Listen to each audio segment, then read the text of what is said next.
Ассаламу рахматуллахи ва баракатух, мұсылмандарым. Мұндай темаға менен басқа айтатын ешкім жоқ. Сондықтан да, егер шындықты білгіңіз келсе, менің видеоканалыма жазылыңыздар. Ютубта аты Мейрам Мейірханов. Сол сияқты менің islam.kz деген сайтыма кіріңіздер. Сонда бәр жақсылықты білесіздер, тура жолға түсуге мүмкіндік аласыздар. 1,5 мың жыл бойы шайтан барлық мұсылмандарды өздерінің атақты ұлы ғалымдармен бірге алдап келеді. Олар шын мәнінде тек дүмше ғалымдар болып табылады. Олар діни мәселелерінде ештеңе түсінбеді және осы 1,5 жыл бойы шайтанға көмектесіп, мұсылмандардың шайтанның атынан адасуларына ықпал етуде.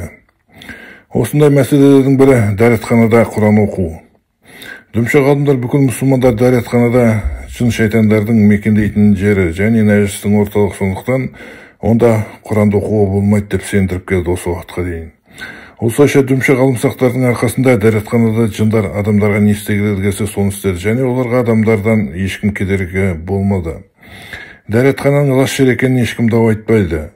Бірақ сол жерде жындар өмір сүреді, олар адамдарды азғырады және Аллахтың тура жолынан адасуларына көмектеседі.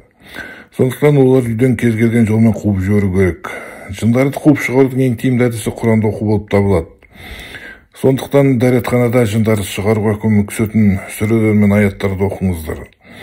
Ең басында оған жүрегіңіз дауаламаса, онда әжетхананың есігін ашыңыз да жанына Құран оқитын құрылғы қойыңыз.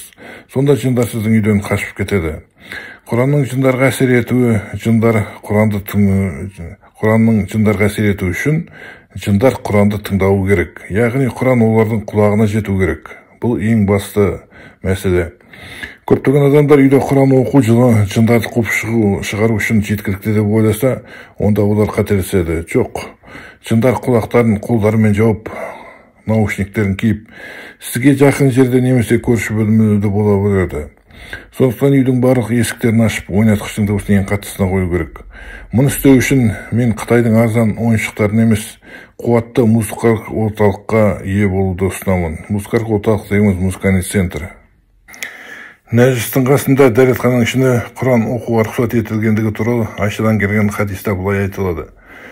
Пайғамбарымыз саллаллаху алейхи вассалам Айшаның етеккір келіп жүрген кезде басын Айшаның жамбасына қойып Құранды оқыған дейді. Сіз етеккір қаны нәжіс екенін білесіздер. Ал пайғамбарымыз саллаллаху алейхи вассалам нәжіске тым жақын жерде Құран оқыған.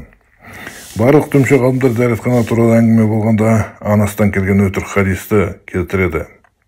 Дәретханадағы туралы. Онда былай делінген: Аллахтың елшісі дәретханаға кірген кезде қолындағы жүзігін шешетін дейді. Бұл хадистің мәтіні қарама-қайшы, ал иснады қате. Az-Zuhri деген имамның айтуы бойынша мұнда Зият ибн Сад түсіп қалған. Егер сіз бұл хадисті сенімді деп санасаңыз да, сахинаның шешудің мақсаты тек сахинаны нәжістен қорғау ғана болып табылады. Егер көздеріңіз ашып тереңірек үңілетін болсаңыздар, онда дәретхана туралы барлық хадистердің жалған болып табылатын оғар едіңіздер. Өйткені пайғамбардың саллаллаху алейхи вассаламның өмірінің соңында ғана оған 2 кірпіштен дәретке отыратын арнайы орын жасап берген. Пайғамбардың оған Алланың игілігі мен сәлемі болсын заманында дәретханалар болған жоқ. Дәретханалар кейінірек сахабалар исламның таралу кезінде басқа елдердегі дәретханаларды көргеннен кейін ғана пайда болған. Дәретхананың жоқтығын көптеген хадистер дәлелдейді. Жәбірден келген хадиста пайғамбар өлуден 1 жыл бұрын мен оның қиблаға бетін бұрып кіші дәретке отырып жатқанын көрдім дейді Ахмадтың жиынтығында. Әл-Мұғира ибн Шуғбаның хадисінде бір күні пайғамбар маған су бар ыдысты ал деді. Содан кейін ол менен жасырынып алысқа көрінбей кетіп дәретке отырып келді. Тағы бір риwаятта егер пайғамбар дәретке кетсе, онда ол алысқа кететін дейді Абу Даудта.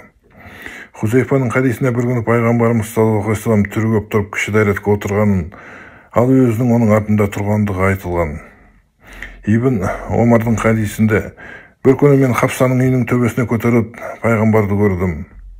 Ол бетін Шамға қаратып, артын Қағбаға бұрып дәретке отырып жатқанын көрдім дейді.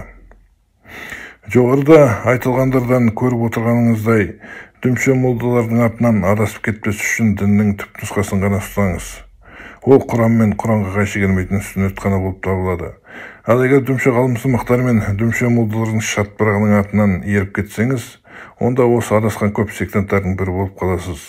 Мұсылмандар міне 1,5 мың жылдан бері бір-бірімен арыздасып шайқасу тек қана осы дүмше ғалымсымақтардың атынан ереміз деп Құранның мағынасын ұмытып кетуден болып жатыр. Сіздерге тек шындық пен Аллахтың тура жолы ғана керек болса, онда мені ғана тыңдаңыздар, сонда ғана шайтанның атынан адаспайсыздар.